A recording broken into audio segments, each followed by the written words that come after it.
시간은요, 지난 시간에 이어서 계속되어지는 25장 신년의 성결길에 계속해서 강론해 드리려고 합니다. 지금 본문의 이치는요, 하나님께서 아브라함에게 이스라엘 백성들을, 아브라함의 후손이 이스라엘 백성들을 거룩한 백성으로 삼아주시겠다라고 언약해 주시고, 그 언약 따라서 애굽에서 이스라엘 백성들을 이끌어내시고 이제 시내산이라는 곳에 와서 여호와 하나님을 잊어버리지 않고 계속 경외해 나갈 수 있는 시내산 언약을 부여해 주시는 내용 가운데에서 성화기를 선포하시는 부분이 레위기서 11장부터 27장까지 나와 있는데요. 그 중에서도 이제 희년을 지키게 하는 그 규례를 25장을 통해서 말씀해 주시는 부분입니다.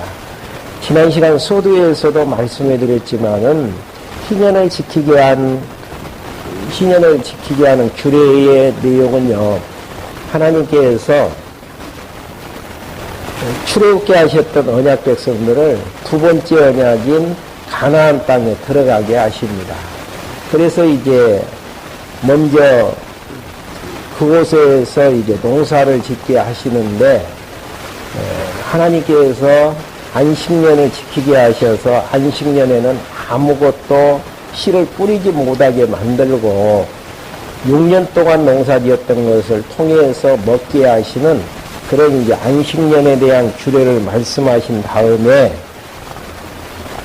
안식년이 이제 7번 지나가는 다음에 희년이 이제 되어졌을 경우에는 50년 후에는 어려움 때문에 종으로 팔려갔던 하나님의 백성들을 다시 이제 돌아오게 하셔서 정해주신 기업을 찾게 나가시는 이런 이제 섭리를 통해서 죄악 가운데에서 종되어졌던 하나님의 백성들을 예수 그리스도를 통해서 구원해 주심으로 영원한 기업을 주실 것에 대한 그리스도의 이제 언약적인 부분을 이제 담고 있는 내용입니다.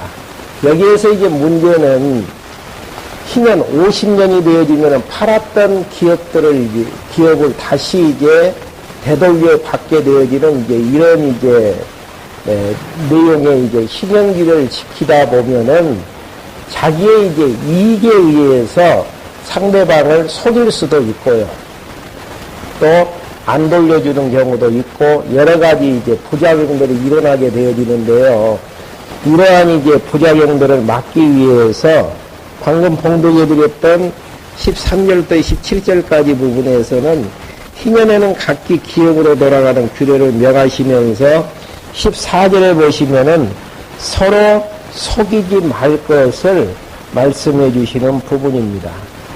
그러니까 희년에 이제 각기 이제 돌아가다 보면은 불공정 거래가 이제 유행할 수가 있죠. 이러한 부분들을 이제 막기 위해서 규례를 이제 명예했던 부분인데 읽어가면서 하나하나 정리 한번 해보겠습니다. 13절에 보시면은 이 희년에는 너희가 각각 자기 소유로 돌아가야 한다. 너희가 내 이웃에게 팔아야 하거나 내 이웃의 손에서 살 때 너희는 서로 불공정하게 하지 마라. 너희의 희년 후의 횟수를 따라서 내 이웃에게 사야 하고 그는 소출의 횟수를 따라 내게 팔아야 한다. 횟수가 많으면 너는 그 값을 많이 매기고 횟수가 적으면 너는 그 값을 적게 매겨야 한다. 이는 소출의 횟수에 따라서 그가 내게 팔아야 하기 때문이다. 이야기는 무슨 이야기냐면요, 25년에 희년이 돌아와지는 경우도 있고 또 10년 후에 희년이 돌아와지는 경우도 있거든요. 그러면은 25년에 희년이 돌아오는 경우하고 10년에 돌아오는 경우하고의 동계산을 달리하라는 이야기입니다. 서로 이제 손해보지 않게끔 그렇게 이제 공정하게 하라는 이야기죠. 그 이유는 17절, 너희는 서로 자기 이웃에게 불공정하게 하지 말고 내 하나님을 경외하라. 그러니까 불공정한 거래하고 하나님 경외하고는 밀접한 관계를 가지고 있습니다. 보통 이러한 이제 불공정 거래를 보통 이제 사회법에 적용하는 경우도 있고요. 또 도덕적이고 윤리적인 관점에서 정리하는 부분도 있는데, 하나님께서 신의 선언약을 명하시면서 그렇게 하지 말고 하나님을 경외하라는 명을 행하게 되어지시나. 그 이유는 나는 여호와 내 하나님이시기 때문이다. 그리고 하나님 경외하는 거하고 불공정 거래를 하지 않는 거하고 아주 밀접한 이유가 있는데요. 어떤 연관관계가 있죠? 하나님 경외하게 되어지면은 불공정 거래를 하지 않고, 하나님 경외하지 않으면은 불공정 거래를 할 수밖에 없는데, 어떤 연관관계에서 지금 이런 이야기를 하게 되어지는가요?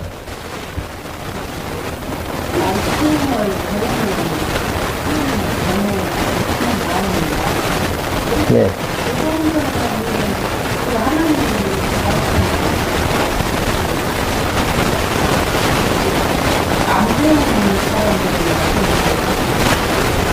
하나님을 경외한다라는 이야기는 어떤 의미예요? 좀 풀어서 이야기를 한다면 하나님을 여호와로 경외한다라는 이야기 아닙니까?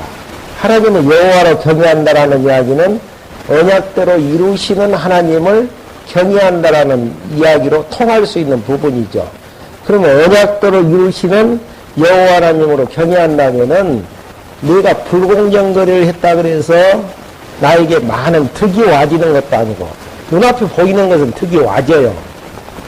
남 속에서 이득을 많이 취하기 때문에 손해보지 않고, 그러지만은 하나님을 여호와로 경외한다라는 이야기는 불공정 거래를 않는다라는 이야기거든요. 그 이야기는 무슨 이야기냐면 언약대로 하나님께서 역사를 섭리하시는데 내가 아무리 불공정 거래를 한다 그래서 부자 되어지는 거 아니고, 공정 거래를 한다 그래서 가난하게 사라지는 것 아니고, 하나님이 나에게 주식으로 이미 기업으로 약속해 주신 그 약속만큼은 어떤 일이 있어도 하나님이 여호와이시기 때문에 내게 돌아올 수밖에 없다라는 이야기예요. 이런 의미에서 불공정 거래하지 말라. 왜? 그러면 어떻게 해야 되는가? 하나님 경외해라. 동떨어진 이야기처럼 보여지지만은 왜 하나님을 경외해야 되는가? 나는 여호와 너의 하나님이시기 때문이다.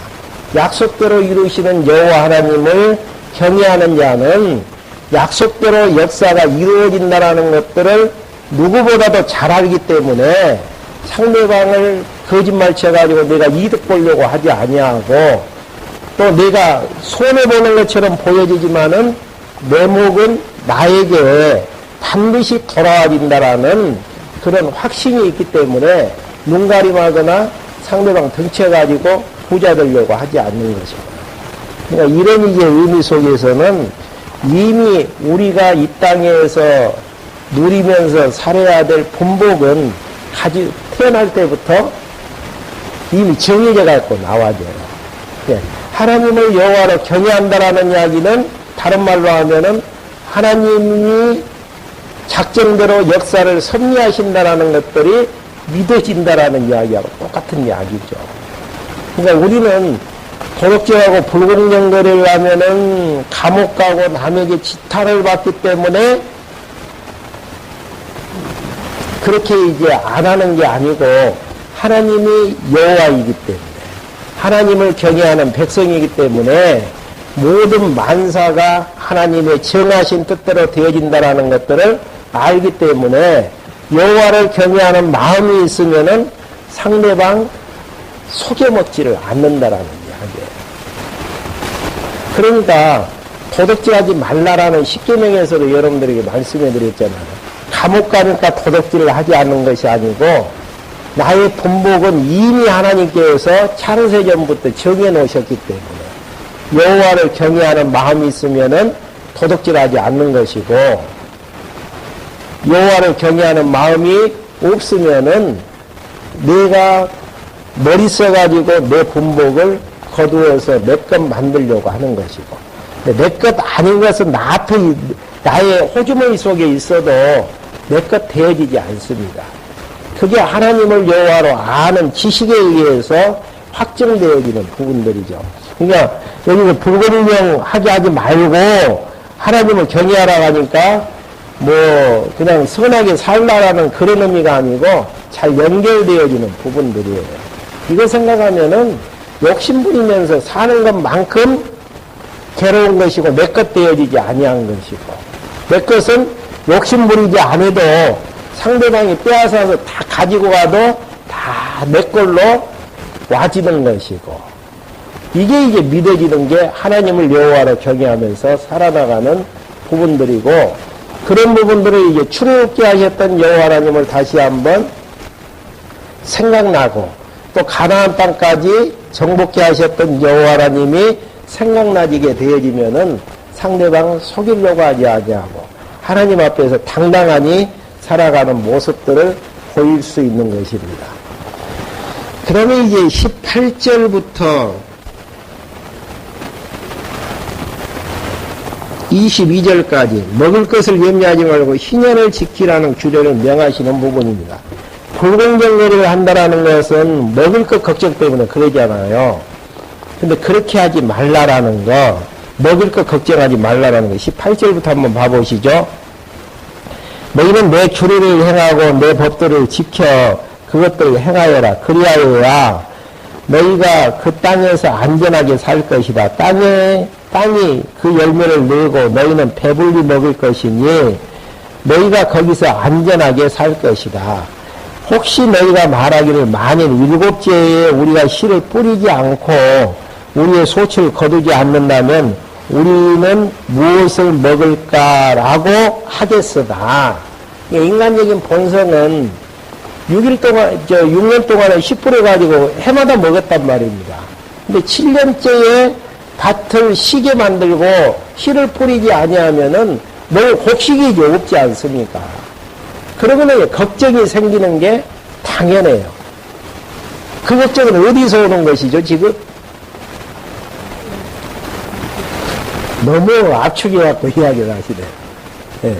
그것은 내가 씨 뿌려서 열매가 맺어졌다라는 발상에서 와지는 부분들이에요. 하나님께서 먹고 살게 하셨다라는 그 사실들을 잊어버린 데서 그런단 말입니다.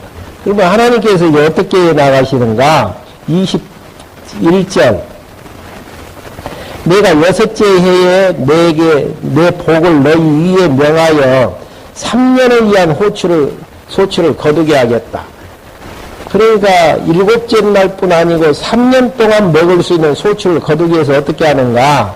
8째 해에 너희가 씨를 뿌려도 너희는 묵은 소출을 먹을 것이니 곧 9째에 그 땅에 소출이 날 때까지 너희는 묵은 것을 먹을 것이다. 3년 동안 1년 씨를 뿌리지 않았는데 그 전에 3년 동안 먹을 것을 하나님이 주신다라는 이야기죠.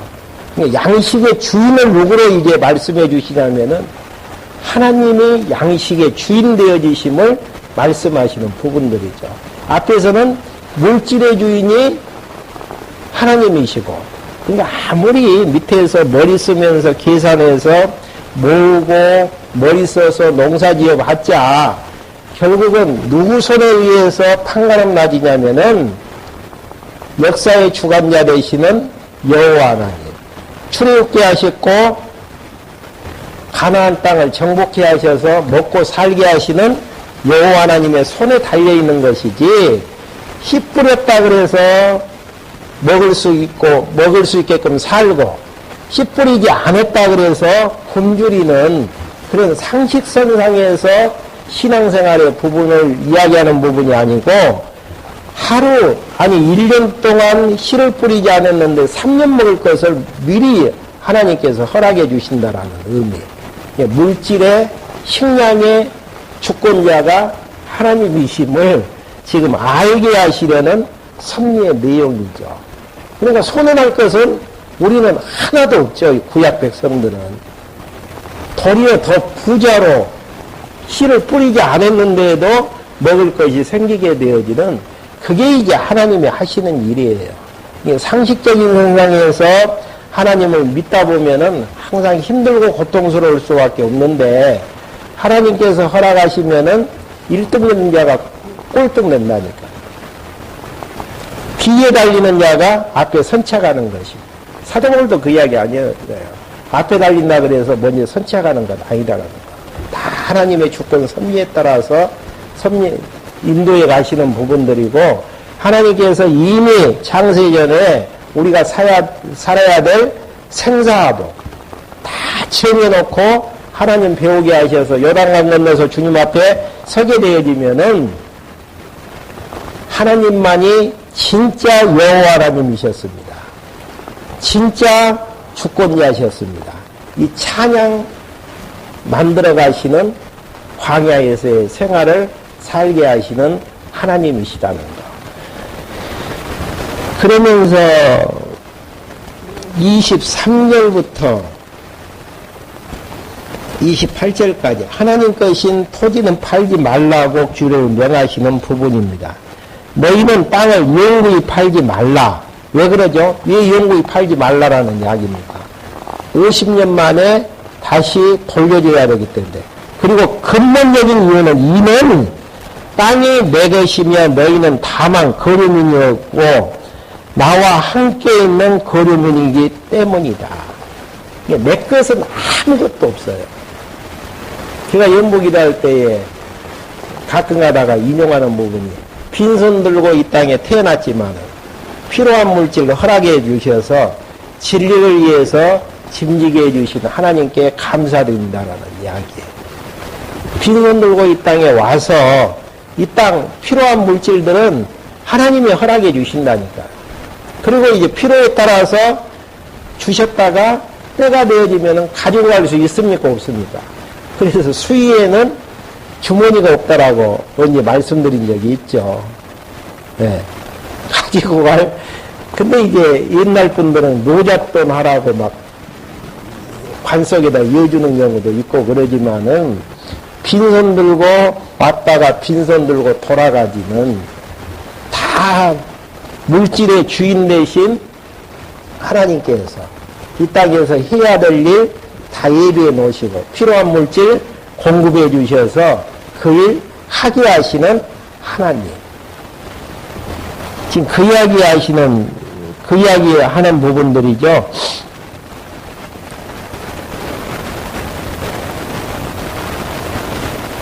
네, 26절. 어떤 사람이 만일 자기의 유혹, 25절부터 하죠. 25절부터 계속해서요. 내 형제가 가난하게 되어 자기 소유 중에서 얼마를 팔았으면 그의 가까운 유업 물을 자가 와서 자기 형제가 판 것을 물어주어야 한다. 어떤 사람이 만일 자기의 유업 물을 자가 없는데 스스로 부유하게 되어서 그것을 물을 능력이 생기면 그것을 판 횟수를 계산해서 그 나머지 값은 그것을 산 사람에게 돌려주고 그것은 자신의 소유로 돌아와야 한다. 그러나 만일 그에게 그것을 물을 능력이 없다면 그 판 것은 희년까지 사들자의 손에 있다가 희년에 돌려보내져 자기의 소유로 돌아갈 것이다. 그러니까 가까운 자가 기업을 물을 수도 있고 유업을 물을 수도 있고 자기가 이제 하나님 많이 주시면은 중간에 정산할 수도 있고 그 다음에 이제 그러지 못하고 가난한 자로 하나님께서 이제 놔두시면은 희년에 이제 자기 목으로 돌아가게 되어지고 부자나 가난한 자나 다 희년이면은 기업을 자기 기업을 소유할 수 있게끔 이제 만들어 가시는 섭리의 부분입니다. 그러면서 이제 29절부터 34절 성내와 촌락의 가옥을 팔고 사는 규례를 명하시는 부분입니다. 아주 자세한 이야기 하시죠.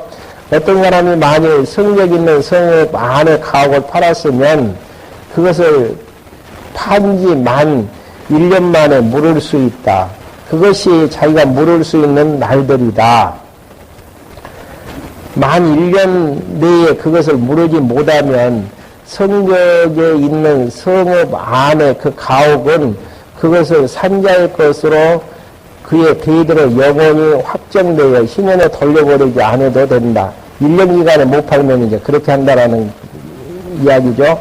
그러나 주위에 성벽 없는 불악의 가옥들은 그 땅에 들로 간주하여 그에게 물을 수 있고 희년에 돌려주어야 한다. 너희 사람들의 성읍들 곧 그들의 소유의 성읍들의 가옥들은 너희 사람들이 언제든지 물을 수 있다. 너희 사람이 물으지 않았다 하여도 그 팔린 가옥과 그의 소유한 성읍의 가옥은 희년에 돌려주어야 한다. 이는 너희 사람 성읍들의 가옥은 이스라엘 자손 중에서 그들의 소유이기 때문이다. 하나님이 정해주신 너희 자손의 이제 그 가옥들, 성읍들은 반드시 이제 돌려줘야 된다라는 이야기죠. 그러나 그들의 성읍들 주변의 밭은 그들의 영원한 소유이기 때문에 팔지 못한다. 그러면서 이제 35절부터 38절까지 동족의 빈곤을 도와 함께 생활하는 규례를 명하시는 부분입니다. 만일 내 형제가 가난하고 쇠약하게 되어 내 곁에 있으면 너는 거류민이나 거류자처럼 그를 도와주고 너와 함께 살게 하여라. 너는 그에게서 이자나 이익을 취하지 말며 내 하나님을 경외하고 내 형제를 너와 함께 살게 하여라. 이자나 이익을 취하지 말고 또 여기에서도 누굴 경외하라는 이야기입니까? 하나님을 경외하면서 살게 된다라는 이야기.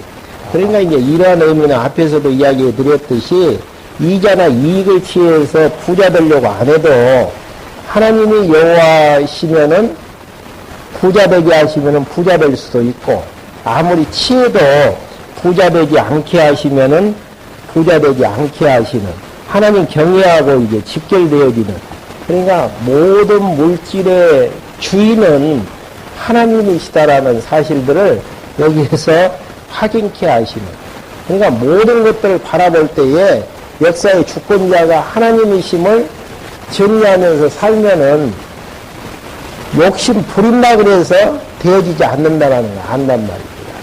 그러다 보니까 욕심이 없으니까 이익 취하려고 생각하지 아니하고 정상적인 방법으로 하나님이 주시는 것 감사하고 주시지 않는 것 욕심 부리지 않고 살아나가는 부분들이고 너는 이자를 위해 그에게 돈을 주지 말고 이익을 위하여 내 양식을 주지 마라. 나는 너희 하나님이 되려고 이집트 땅에서 너희를 이끌어 내어 가나안 땅을 너희에게 주고자 하는 여호와 너의 하나님이시다. 그러니까 출애굽할 때에도 빈손 들고 안 나오잖아요. 은근 피해물 다 받아가지고 하나님께서 부자 되게 하시는 것들 확인해서 있습니다. 그 다음에 가나안 땅 들어가서 살게 되어질 때에도 신명기서에 보면은 더욱더 잘 나와져요.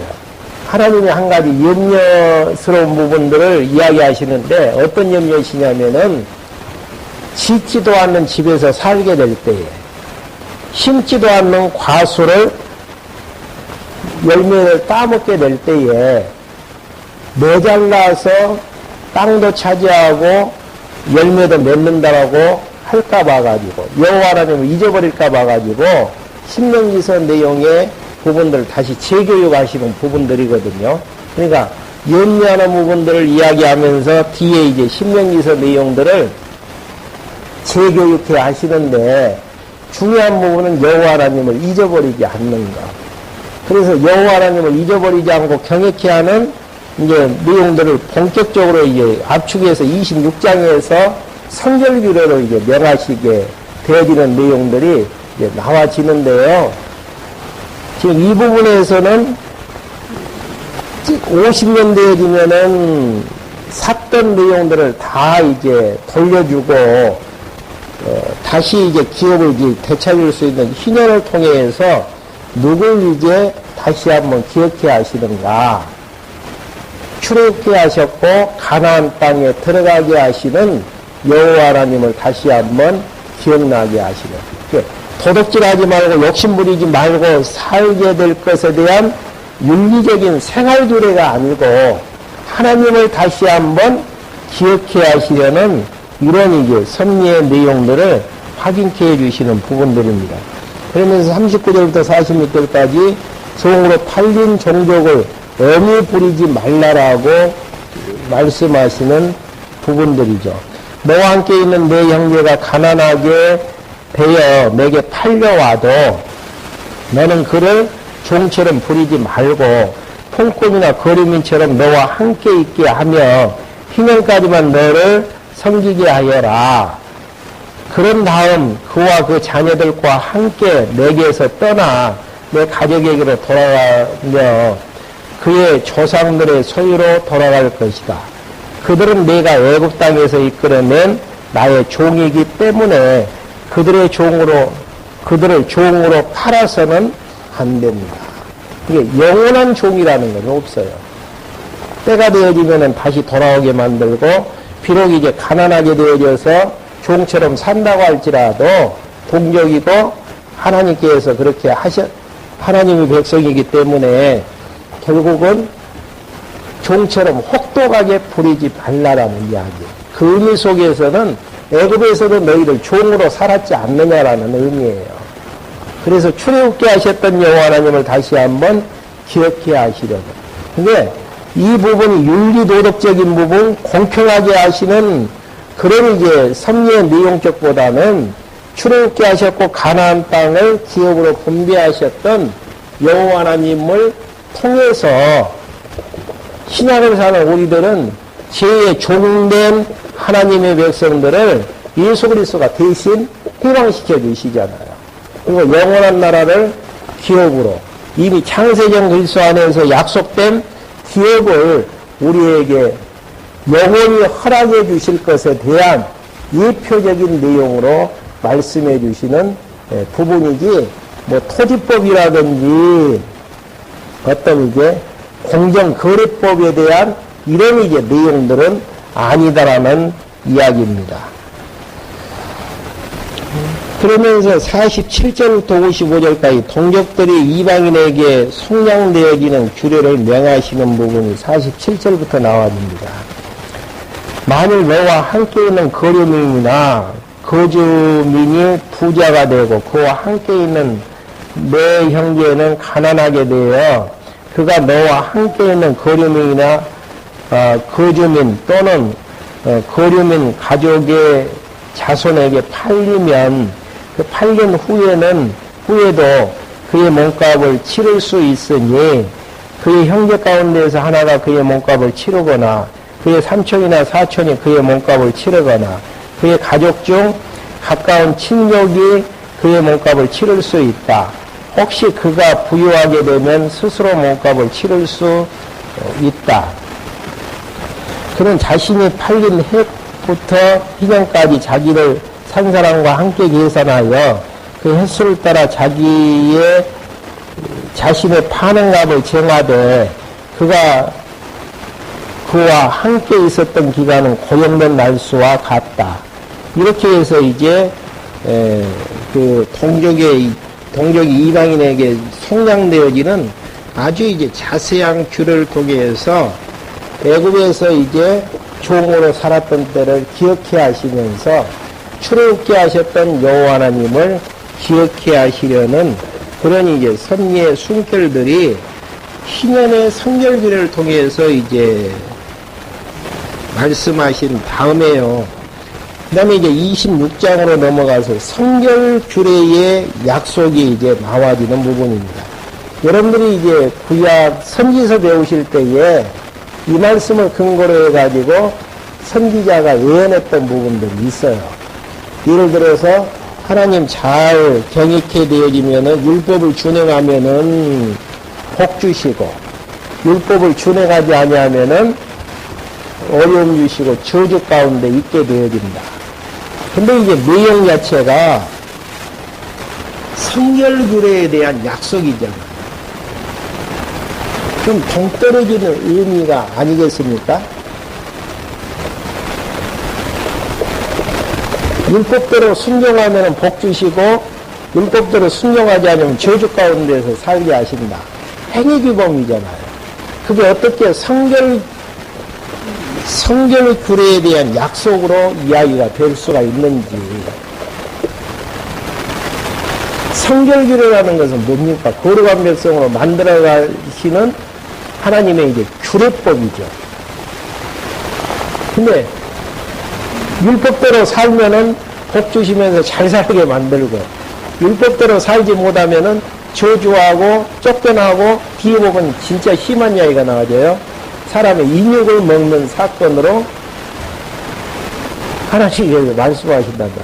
그러면 행동규범이지 어떻게 이 부분이 성결규례인지.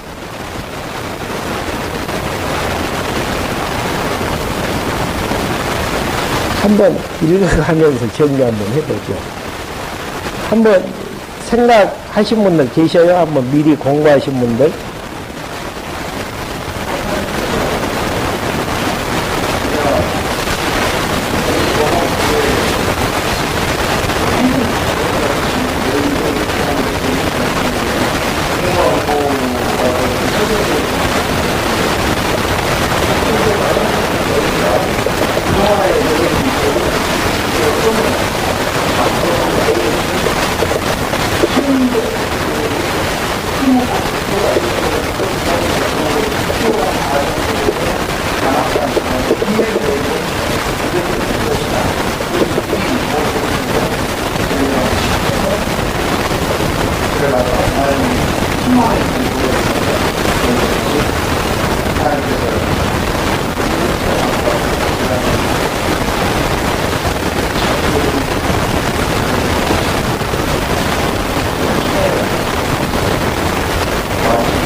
지금 결론부터 이야기를 드리자면요.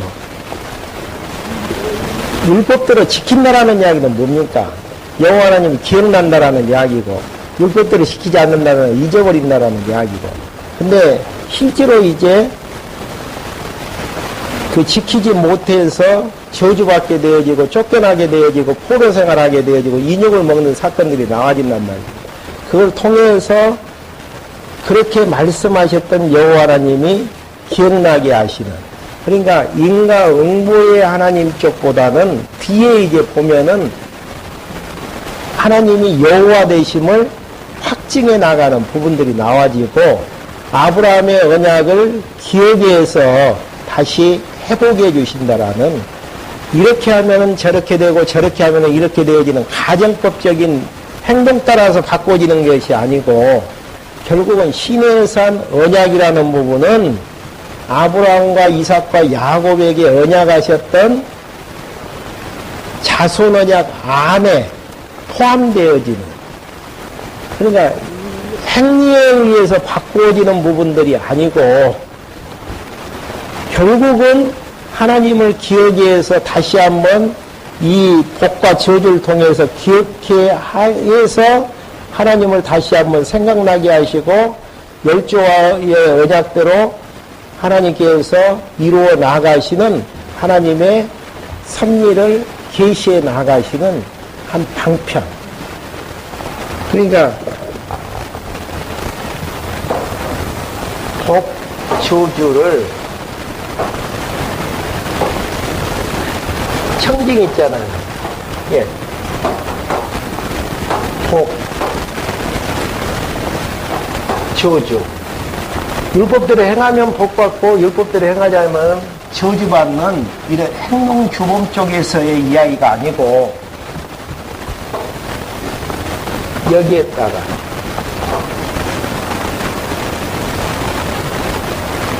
지금 26장이죠. 26장의 내용이 지금 위에 상위 구조가 뭡니까? 신의 산 언약이죠. 신의 산 언약 안에서 복과 저주를 통해서 누굴 지금 출애굽게 하셨던 여호와 하나님을 다시 한번 기억해 하시는 그 다음에 신해산 언약 위에가 뭡니까, 지금? 열조와의 자손 언약. 그러니까 은혜 언약 안에 26장이 포함이 된다라는 이야기예요.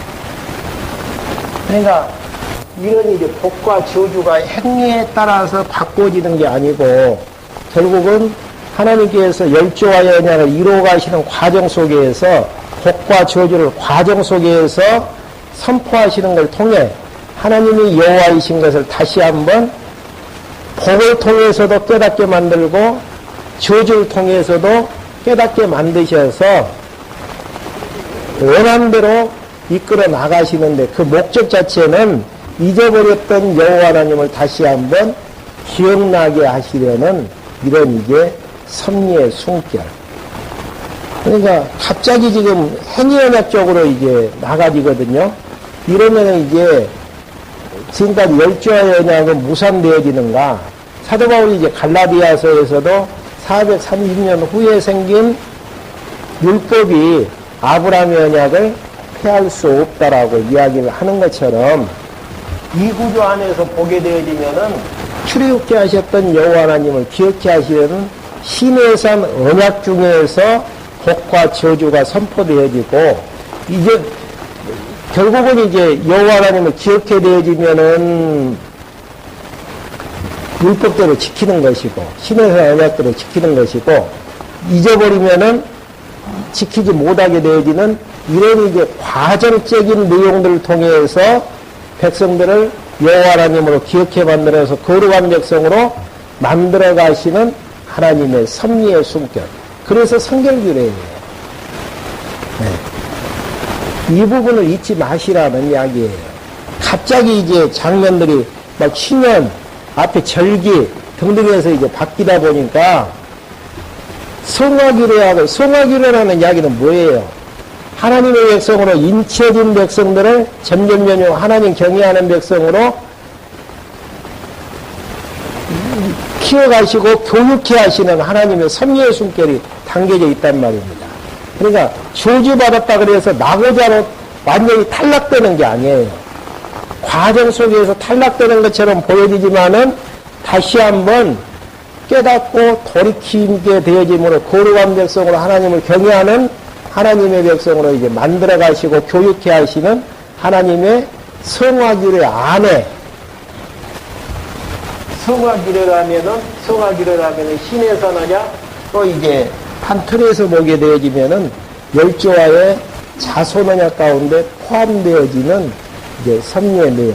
이제 항상 바로 있는 위의 틀에서 그 부분을 봐나가는 이제 작업들. 저도 이제 이런 이제 제목을 보면서 왜 성결규례일까? 행동에 따라서 복과 저주가 달라지는 것인데, 과정 속, 그리고 이제 이 단계에 보니까 성화규례더라고요. 바로 위의 바탕 자체가.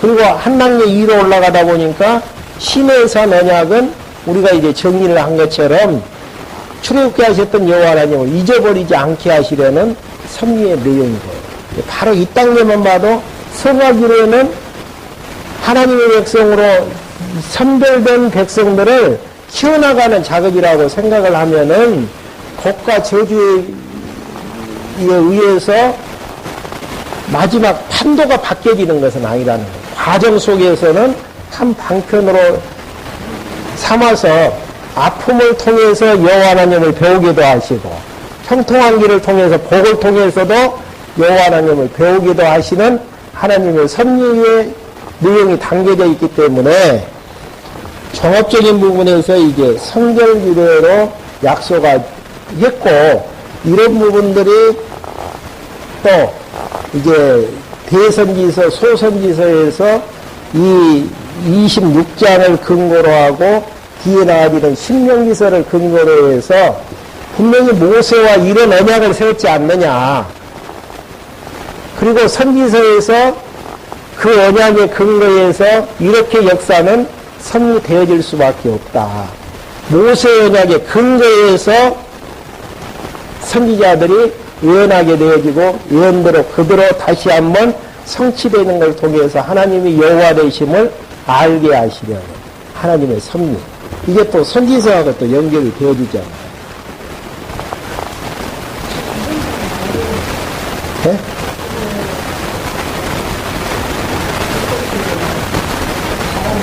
그러시면은요, 복잡하게 생각하지 마시고, 발에 있는 주보 교환해 보시면은, 한쪽 가로 5번에 보시면은, 성화기를 선포하시는 부분이잖아요. 누구에게 성화기를 선포하십니까, 지금? 선택받은 언약 백성들에게 성화기를 선포하시는 부분이기 때문에, 성화기라는 이야기는 이미 하나님의 백성으로 인쳐진 백성에게 주시는 규례이기 때문에, 율법적으로 잘못했다 그래서 완전히 낙오자가 되는 것도 아니고, 잘 됐다 그래서 하나님의 백성으로 더 이제 올라가지는 것도 아니고, 하나님의 백성으로서 아픔을 통해서, 복을 통해서 여호와 하나님 백성으로 성장해 나가는 모습으로 정리를 하면 돼요. 선지자까지, 예, 과정 속에서. 예, 선지자까지는 가시지 마시고. 근데 이제 조금 정리가 되신 분들은 선지자까지 가셔서 이 모세의 언약의 근거에서 계속 레위기서 26장을 근거로 삼았잖아요. 그 근거에 의해서 이렇게 모세와의 언약이 있지 않느냐. 그렇기 때문에 너희들 이방 땅에 율법 어기고 나가지만은 아브라함의 언약을 기억해서 다시 돌아오게 하신다. 이런 이제 내용으로 정리가 이제 되어지는 부분이죠. 그러니까 이 한쪽 가로 이게 뭐 11번까지, 12번까지 지금 오고 있는데요. 이런 부분들이 어디 안에 다 지금 포함되어지는 부분이니까 성화기. 성화기에는 하나님의 백성들을 하나님의 여호와로 경외하는 백성으로 성장케 해가는 규례들이에요. 그러기 위해서는 여호와 하나님을 경외하려면은 전제가 뭡니까? 하나님이 여호와 하나님으로 기억나야지요. 기억해 하시는 법들이라니까. 근데 구약의 법 가지고는 결국은 못하고 죄인 되어져서 예수 그리스도가 이제 오시게 되어지고 신약까지 연결되어지고 중간에 좀 못 들어가겠네요. 다음 시간에 한 26장 내용들 왜 성화규례인 성결규례인지를 한번 본문 내용을 읽어보시면 뒤쪽에 보면 아브라함의 언약이 나와지면서 나는 여호와다. 언약들을 이루신다라는 이야기고 확정적인 의미로 이제 이야기했던 부분들이 나와집니다. 그러니까 행위에 따라서 성화되고 안 되고가 아니고 성화되어지는 과정 속에서 잊어버렸던 여호와 하나님을 다시 한번 복과 저주를 통해서 깨닫게 되어지고 여호와를 확인케 나가시는 굉장히 중요한 본문이다. 그렇게 이제 생각하시면 되어집니다. 기도하시고 마치겠습니다. 하나님 아버지, 저희를 이 시간에 불러 모아주셔서 모세를 통해서 언약하셨던 내용들을 확인케 해주심으로 하나님이 여호와로 경외케 나가시는 성화기례를 공부할 수 있도록 인도해 주심을 감사를 드립니다. 하나님께서 우리를 하나님의 백성으로 성숙해 나가시는 방법이 공고한 날과 형통한 날을 통해서 겸해서 우리를 성악해 나가시는데 공고한 날 되어질 때에 여호와 하나님 기억해 하여 주시고 형통한 날 되어질 때에 하신 일에 대해서 찬송해 나가는 하나님의 백성으로 인도해 주시옵소서. 예수 그리스도의 이름으로 기도했습니다. 아멘.